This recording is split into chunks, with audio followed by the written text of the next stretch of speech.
உலகத்தில் உள்ள அத்தனை கவலைகளையும் அவங்க மறந்து நிம்மதியாக இந்த வாழ்க்கையை அனுபவிக்கின்ற ஒரு பெரிய விழாவாக அவர் நடத்துகிறார்கள். ஆனால் அதில் இன்னும் நாம் உள்ளே போய் பார்க்குறப்ப என்ன சொல்லணும்னா, இதை விவசாயத்தை அடிப்படையாக வைத்து நடத்துகின்ற இந்த விழாவை அம்மா இயற்கையை கட்டுப்படுத்துகின்ற ஒரு விழாவாகும். உலகம் முழுக்க வாழ்கின்ற அத்தனை ஜீவராசிகளும் அத்தனை உயிரினங்களும் நன்மை பெறுவதற்காக, சுபிட்சம் அடைவதற்காக, நலம் பெறுவதற்காக நடத்துகின்ற இது விழாவாகத்தான் இதனுடைய கருப்பொருள் அமைகிறது. அதுதான் ஒவ்வொரு வருஷமும் இந்த விழாவை அம்மா பல வித்தியாசமான சக்கரங்களை அமைத்து, கலச விளக்கு பூஜைகளை வைத்து, யாககுண்டங்களை வைத்து இதை வித்தியாசமாக நடத்தி கொண்டிருக்கிறாள். இதனுடைய சக்தி அளப்பரியது.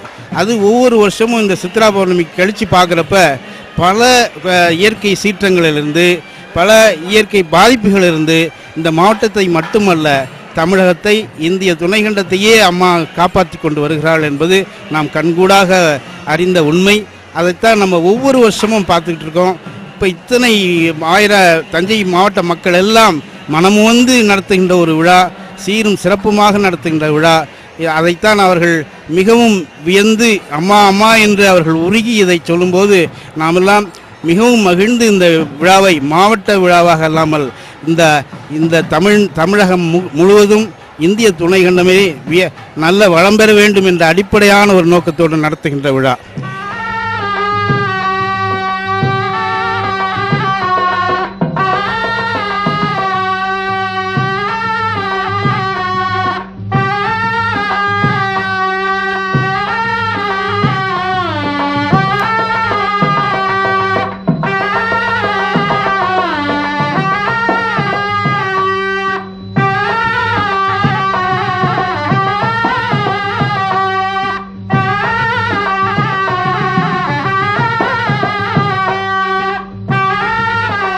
சித்திரை பௌர்ணமி விழாவிற்கு எழுந்தருளிய அம்மாவிற்கு சிறப்பு வரவேற்பளிக்கப்பட்டது. இலை தொட்டு பூப்பறித்து என் தாய்க்கு பாதத்திலே மலர் தொட்டு பூஜை, பாத பூஜை நடக்கிறது. அலை தொட்ட கடலாக ஆர்ப்பரிக்கும் அருள் தாய்க்கு அலையலையாய் நடக்கிறது. அடிகளுக்கு பாத பூஜை. தாயே, இது உன் கால் அடிக்கு பூஜை அல்ல, எங்கள் வேத நூலடிக்கு பூஜை தாயே. பாத வேத நூலுக்கு பூஜை என பாத பூஜை நடந்தது.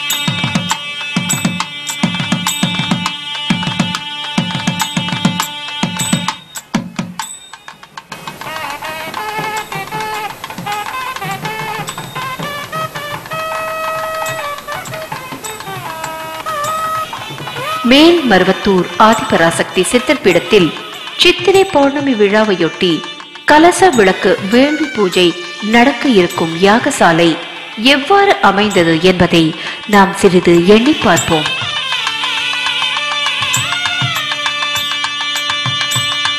பத்து நாட்களாக அமைக்கப்பட்டு வந்த இந்த யாகசாலையில் பல வடிவ யாக குண்டங்கள், சக்கரங்கள், இவை அனைத்தும் அருள் திரு அம்மா அவர்கள் அருள் நிலையில் வடிவமைக்கப்பட்டவை.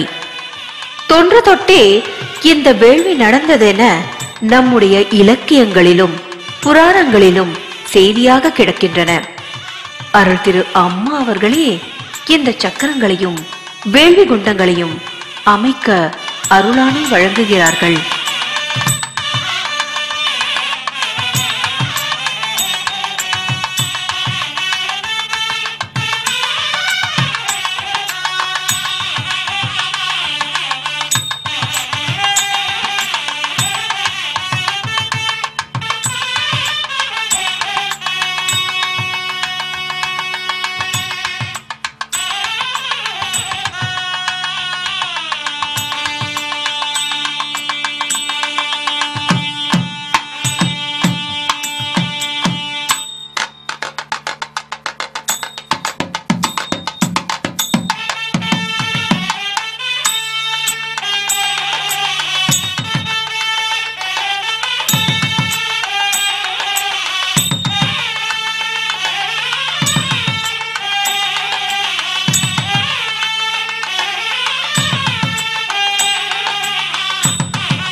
எந்த காலத்திற்கு எந்த விதமான சக்கரம், எந்த இடரை நீக்க எந்த விதமான யாக குண்டம், எந்த நன்மைக்கு எத்தகைய கலசங்கள், விளக்குகள், எந்த வடிவு, எந்த அளவு, சக்கரத்தால் என்ன பயன் என்பனவற்றை அம்மா அவர்கள் அருளால் அருள் பாலித்து அமைந்தன இவைகள்.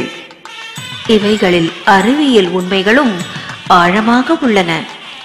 உதாரணத்திற்கு, போபாலில் நடந்த விஷவாயு கசிவின் போது வேள்வி புரிந்து கொண்டிருந்த ஒரு இடத்தில் விஷவாயுவின் தாக்கத்திலிருந்து ஒருவர் உயிர் தப்பித்தார் என்ற செய்தியை நாம் உணர்ந்துள்ளோம்.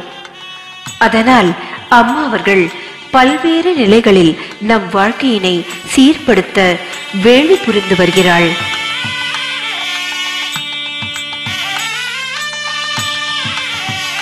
நகரம் நலம் பெற நகர வேள்வி, மன்ற வேள்வி, குடும்ப நல வேள்வி, நிச்சயதார்த்த வேள்வி, திருமண வேள்வி, மணிவிழா வேள்வி, கால்கோல் வேள்வி, புதுமனை புகுவிழா வேள்வி, வளைகாப்பு வேள்வி என எல்லா நிகழ்வுகளிலும் அம்மா வேள்வியை அருள்பாலித்துள்ளாள்.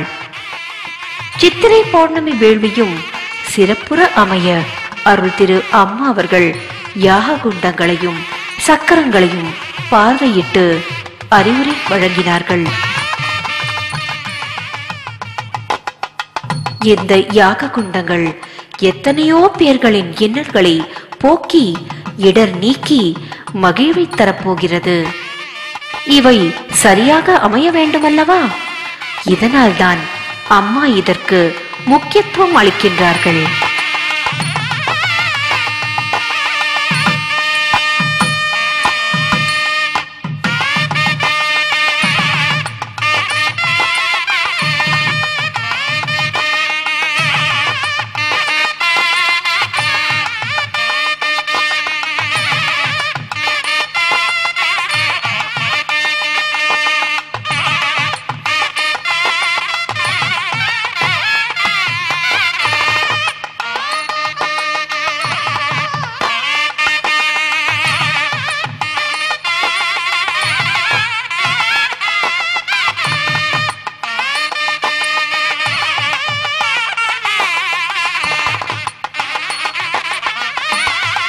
இந்த ஆன்மீக தத்துவத்தின் அறிவியலின்படி யாகசாலையின் வடிவமைப்பு மிக துல்லியமாக இருந்திடல் வேண்டும் என்பதே அம்மாவின் அருளாணை.